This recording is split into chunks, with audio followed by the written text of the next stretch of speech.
Hi, Brad. Hi, Lulu. So what is our topic for today? We're going to be talking about cryptocurrency. We kind of talked about NFTs before, and NFTs kind of share a basic background with cryptocurrency, but we haven't really got into cryptocurrency before. So I think this is where we can kind of get into it. Yeah, this is where everything started, basically.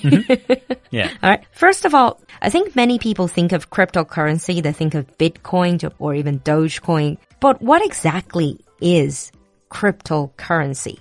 Like cryptocurrency is just a currency that doesn't have a central government or authority controlling it. So when you have your dollar, someone had to print that or control the amount of it.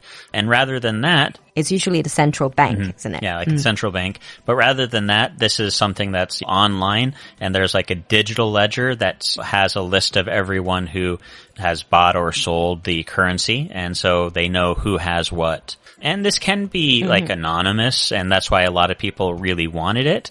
But nowadays, a lot of the exchanges are kind of starting to collect your personal data for tax purposes and things like that. I see. So let me slow this down a little bit. There's no central authority, but cryptocurrency, essentially, there's no authority, no central authority, no government involved, and no regulatory bodies.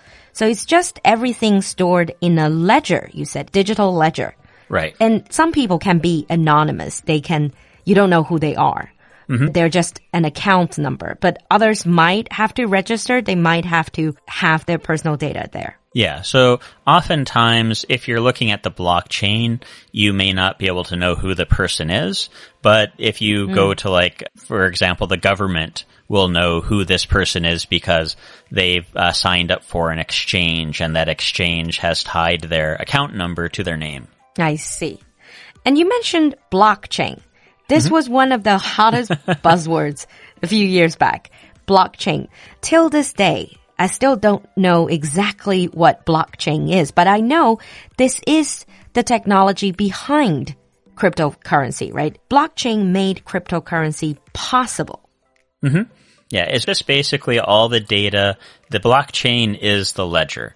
You have to decrypt and encrypt all the data. So whenever someone buys or sells something using the cryptocurrency, or whenever cryptocurrency is traded, it has to go through authorization, and they have to run the blockchain. And in order to do this, they're using hundreds of computers or thousands of computers, and they go through a process that's referred to as mining.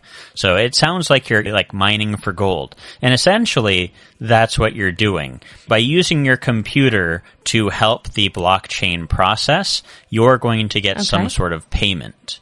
Let me stop you there. So mining, it's like you're mining for gold or mining for diamonds.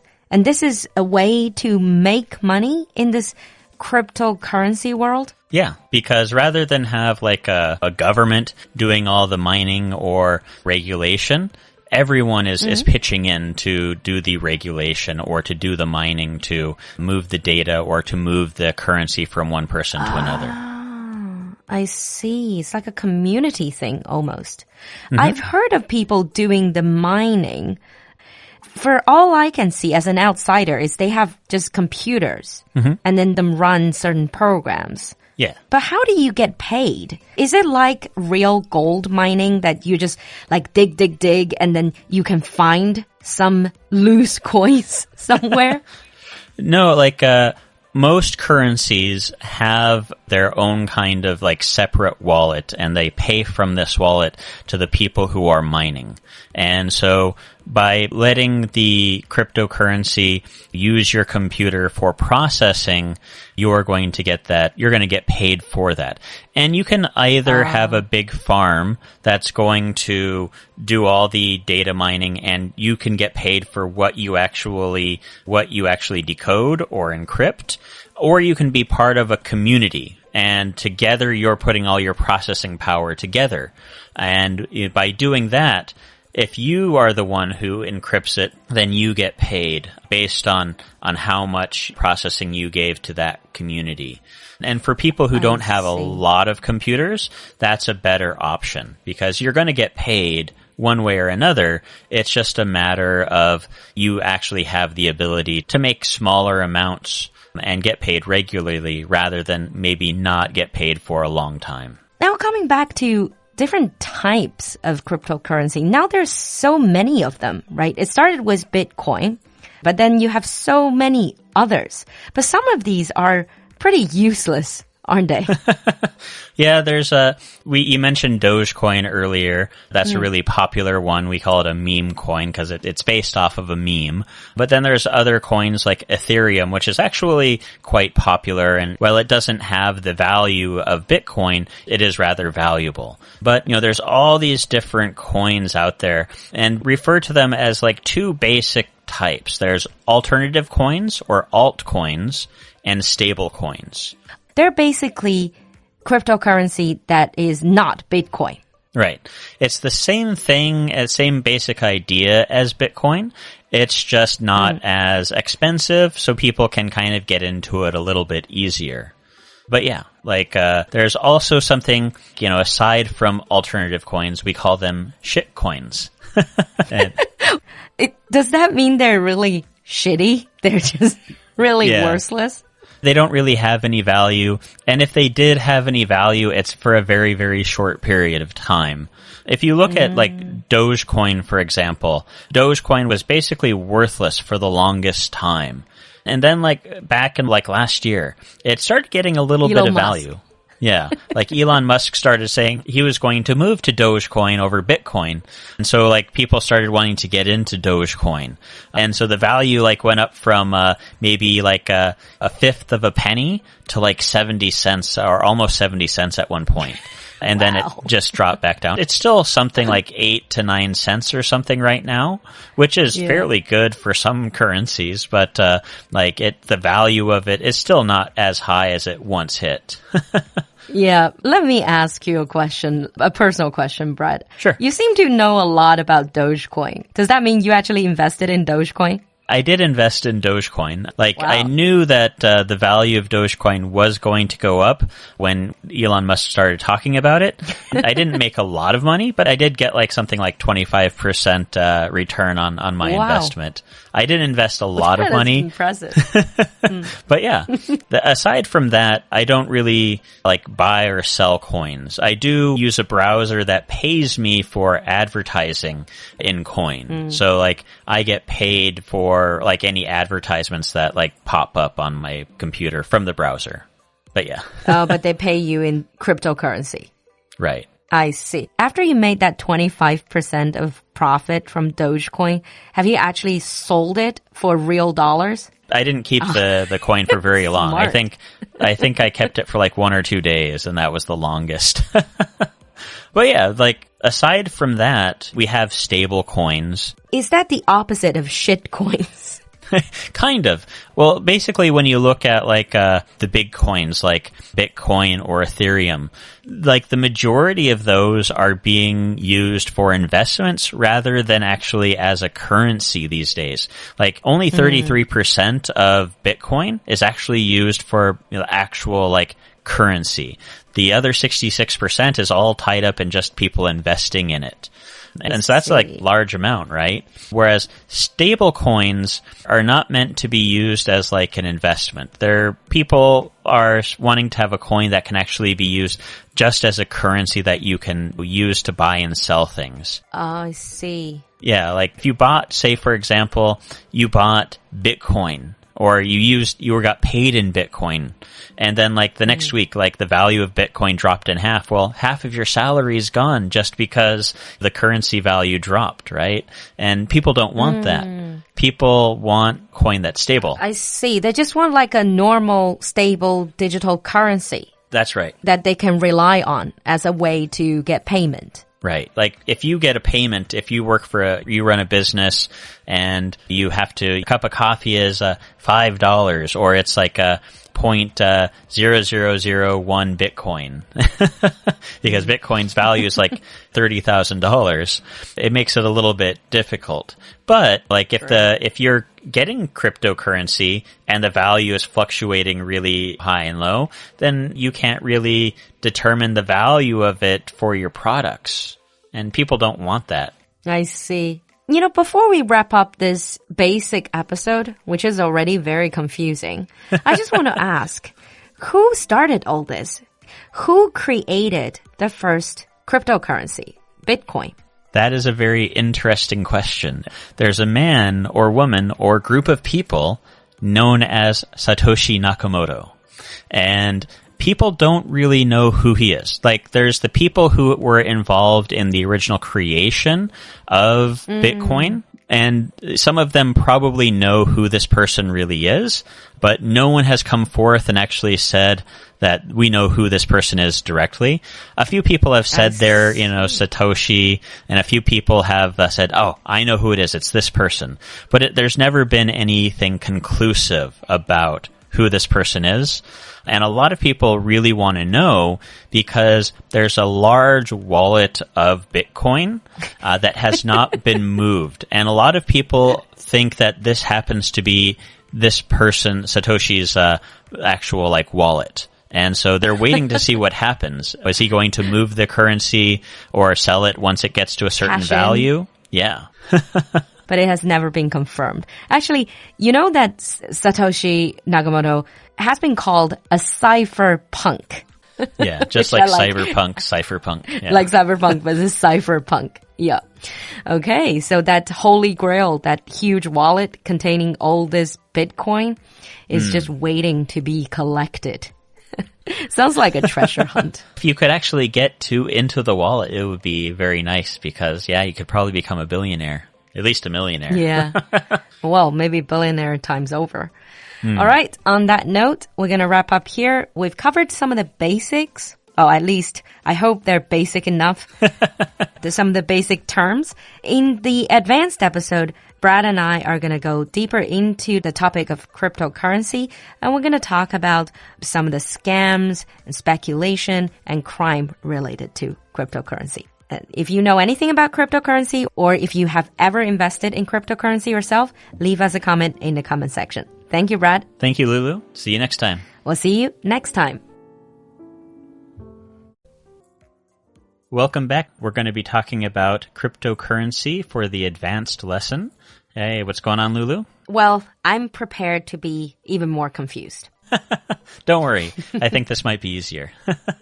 Yeah. In the previous episode, we were talking about how cryptocurrency has no central authority or central regulatory bodies to really oversee it. That just, for me, that just sounds like a problem waiting to happen. Really sounds like troubles, because definitely some people are going to use it for criminal activities, no? Exactly. That's one of the things that a lot of people talk about cryptocurrency is the fact that it's connected to crime, which is, you can say that for just about any currency, but cryptocurrency is like the major tool for criminals who are online. Because there's no regulatory body, there's anonymity, just really a hotbed for crime. Right. Well, you've got, we've talked about the Silk Road before. Dark web. Yeah, using the dark web, the dark net to buy and sell goods. All those goods are sold or bought with cryptocurrencies. Because it's much harder to track and to trace. Yeah, it's nowadays the markets are trying to get people to have their name connected to their wallet, but not every market it requires that. And so there is a bunch of people out there that have cryptocurrencies that have just a wallet with no name attached to it. Yeah, because that was the original aim. That was the original meaning of cryptocurrency, right? They don't want a centralized authority to control all these money transfers. Yeah. Wouldn't there be a lot of money laundering in cryptocurrency? Yeah, cryptocurrency, just in 2021 alone, there was something like $8.6 billion of money laundered using cryptocurrency. And that's not even the beginning. Every year that happens, there's other issues involved with cryptocurrency. When you have, so much crypto, you can actually use that to affect or inflate the market. So you have people that have large sums of cryptocurrency, Not only are they using it to launder money, but they're actually able to increase the value of the currency they have by just selling it to each other for the same amount of money, which increases the amount of trades, which makes people think that it's worth more. Oh. And then people buy it for more. Okay, I think I've heard of this. This is called wash trades, right? Right. It happens on the stock market too, gold markets, but it's rampant in some markets with like cryptocurrency. Yeah, so it's the whole idea is I have some cryptocurrency. I just sell it to you, you sell it back to me, I sell it to you, you sell it back to me. And so by doing that, we're trying to make it seem that large amount of this cryptocurrency is traded on the market, therefore inflating the value of it. Right. I think the other problem with cryptocurrency is a lot of people obviously use it for speculation. So like really, really like gambling. Right. Just like buying stock, you want the value to go up. People are investing money in these cryptocurrencies. And when you see like the increase in like the value of Bitcoin over the years, it went from something that was worth pennies to being worth thousands of dollars. I think it's worth 30,000 now, and it was worth 60,000, I think, at the beginning of the year, something around there. Wow. And so people can take a small investment and make their investment increase 10 times or maybe even 100 times their original investment. It's a market for gamblers. However, like we talked about last time, most of these cryptocurrencies, they do not really have the staying power. They will not be able to really maintain that value, that high value over a long term or keep growing. It's very volatile. They go up and down, fluctuate wildly. Yeah. When we look at just like we mentioned Dogecoin earlier, but you could have like 5 Dogecoin for a penny in 2020, but then like one Dogecoin hit like 60 cents at the beginning of the year. And so, or even maybe it was last year, just at the end of last year, but now it's still worth even 8 cents. So if you could have 5 for $1 and now one's worth 8 cents, that's still like increasing the value 40 times or something like that. I see. It's almost like an underground casino, this whole cryptocurrency trading. Yeah. Yeah, the dark underbelly. Which brings us to the question, since there are no central banks to issue or to create these currencies, who can make cryptocurrency? You know, nowadays, just about anyone can make cryptocurrency. Wow. Really, all you need is a blockchain, right? You need the blockchain, so you need to set it up. There's blockchains that are already available for people to use. So I don't even have to be a blockchain expert to make cryptocurrency? No. Some people will take the blockchain, and if they're good with code, they'll modify it slightly and change it up a little bit, or they'll just use the blockchain that's there and they'll just leave it as it is. And basically they just set it up and can pay for the maintenance of it. When people start a cryptocurrency, they basically decide how it's going to be run. Are people going to get paid for giving their processing power? Are you going to be the one who's like processing it and controlling the ledger? Well, it might work when you first start, but eventually you're going to have to move out. But yeah, you do need to pay people for their processing power if they do lend you that. Okay, I'm going to ask a question I probably will regret. So Brad, with your educational background, with what you know in science and technology, are you technically able to create your own cryptocurrency if you wish to? Like, I don't think I could write my own blockchain, but if I went online, I could get the blockchain and I could easily start it. I think most people who know how to use the internet could just go on YouTube, watch a video, and after like learning a few of the basic things, just buy a blockchain and start their own cryptocurrency. It won't necessarily be legal. You can learn anything on YouTube. Yeah. It won't necessarily be legal. You have to register cryptocurrency in order for it to be legal in many countries. And so you can't like use it for a way to buy or sell something within that country unless you've done that. But anyone could start one. I see.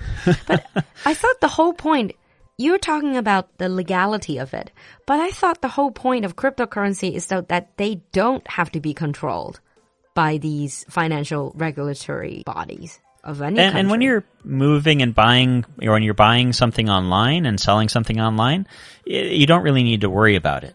But if you want to have like a cryptocurrency that you can use when you go to a store, that store has to be able to accept that currency. And if they do that, they have to pay taxes. That currency is something that they're getting, and so they have to be able to put that on their taxes. I see.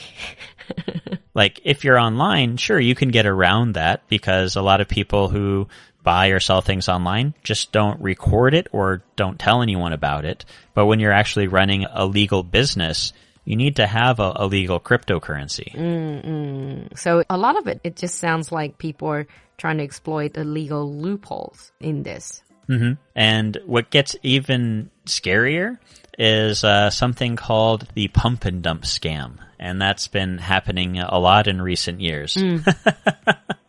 What is a pump and dump scam? So basically, someone who has some sort of like clout on the internet will start their own cryptocurrency, and they'll have the cryptocurrency to buy and sell something. They want to start something new, and so they tell all the people that follow them and watch their videos or something about this new cryptocurrency. Or someone might start a cryptocurrency and then convince influencer online to talk about this cryptocurrency. So it depends on who's actually behind it. It may be the influencer, or it may just be like an outside body. I just feel like you're talking about you and me. You start a cryptocurrency and I give you a shout out. Brad coin. Yeah, I don't think I'd ever do that myself. But yeah, like someone will start a cryptocurrency and they'll get people to buy it. And once that person gets money for their cryptocurrency and the value goes up, then they just start pumping all the currency they have as much as they can onto the market at that higher value.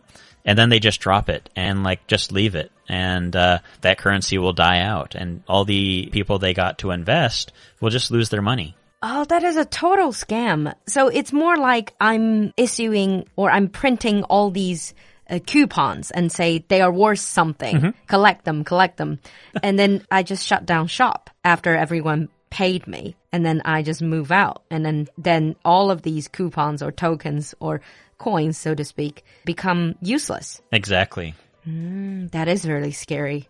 That is why definitely not something I would try lightly, like cryptocurrency, because it just sounds like a lot of the things are under the table or they're just not very clearly defined. Yeah, you make money, but there's so many more ways for you to lose money in this. Yeah. I mean, like, it's just not something I really want to get into. I don't want to start a cryptocurrency. Even if I was not trying to do a pump and dump scam, it would still there's just so much involved that you have to look at the people who started this, right? It took them years and years and years to get something going. Yeah. And, I see. And perhaps they're just doing it because they're cypherpunks. They're not doing it to make a quick buck anyway. Right. Yeah. All right. Thank you for educating me about cryptocurrency. Now, before I didn't know. No problem. I was a bit worried about this. And now, after knowing a bit about this, I definitely know that's not for me. So. Exactly. Yeah. So thank you for the information. Thank you for the talk. And for those of you who are listening to us, if you have ever had any experience investing in cryptocurrency or even started your own cryptocurrency, but leave us a comment in the comment section. Thank you, Brad, for coming to the show. Thank you, Lulu. We'll see you next time. Bye. See you next time. Bye-bye.